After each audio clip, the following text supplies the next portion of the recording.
నేను మీ మట్టి వినాయకుడిని. నాకెంత పెద్ద మండపం కట్టారో. నేను ప్లాస్టర్ ఆఫ్ ప్యారిస్ వినాయకుడిని. నాకు చాలా పెద్ద మండపం కట్టారు.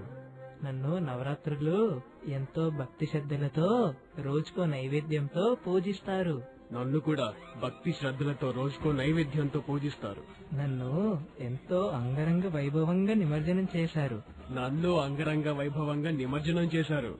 నేను నిమజ్జనమైన గంటలోనే కరిగిపోతాను. నేను కూడా నిమజ్జనమైన వెంటనే కరగడానికి చాలా కాలం పడుతుంది. నేను నీళ్ళల్లో కరిగిపోయాక నీళ్ళల్లో ఉండే జీవరాశులకు చేపలకు హానికరం కానే కాదు. నా వల్ల నీరు కూడా కలుషితం కావు. నేను కరిగిపోయాక నా నుండి వచ్చే రసాయనాల వల్ల నీటిలో ఉండే జీవరాశులు అన్ని నాశనం అవుతాయి. నీరు కూడా కలుషితం అవుతుంది.